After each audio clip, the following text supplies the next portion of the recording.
திருச்சியில் வந்து இந்த விஜய் வந்து கூட்டத்தை நடத்தி இவ்வளோ கூட்டத்தை கூட்டிட்டாராம். அவர் சொல்லிட்டார், நான் கரூருக்கெல்லாம் காரில் வரமாட்டேன், திருச்சியிலேயே கூட்டம் கூட்டணியான்ட்டார் ஸ்டாலின். அதனால் விஜய்க்கு போட்டியாக கூட்டியான்ட்டார். செந்தில் பாலாஜி அதுக்கு பல கோடிகளை செலவு பண்ணி திருச்சி விமான நிலையத்தில் வந்து அப்படி இறங்குறார் ஸ்டாலின். புளியை பார்த்து பூனை சூடு போட்டுக்கிட்ட மாதிரி ரோட் ஷோ. அவர் அப்படியே ஒரு வண்டியில் ஏறி அப்படி கையை காமிச்சிட்டு வர்றாரு. பாருங்கள் என்ன கூட்டம் இருந்தது, விஜய்க்கு என்ன கூட்டம் இருந்தது, செந்தில் பாலாஜி 1000 ரூபா கொடுத்து கூட்டின கூட்டம் எவ்வளோ கூட்டம் வந்திருக்குங்கிறது இந்த வீடியோவில் பாருங்கள். திருச்சியில் முதலமைச்சர் மு.க.ஸ்டாலின் ரோட் ஷோ மேற்கொண்டிருக்கிறார்.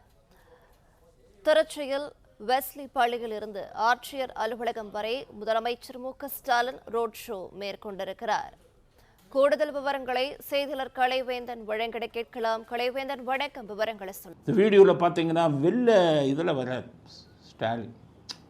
கொஞ்ச நாள் 2-3 நாளைக்கு முன்னாடி உதயநிதி சொன்னார், ஒருத்தர் வந்து மஞ்சள் கலர் இது ஆரஞ்சு மஞ்சள் கலரில் வர்றாரு பஸ்ஸு திருச்சி விஜய், இன்னொருத்தர் எடப்பாடி பச்சை கலர் பஸ்ஸில் வர்றாரு, எங்கள் வாகனம் பிங்க் கலர்னார். என்னையா பிங்க் கலர்னா, பிங்க் கலர் பஸ்ஸு ஓசி பஸ்ஸு அதுதான் எங்கள் வாகனம்னார். அப்போ ஸ்டாலின் இன்றைக்கி பிங்க் கலர் பஸ்ஸில் தானே வந்திருக்கணும்.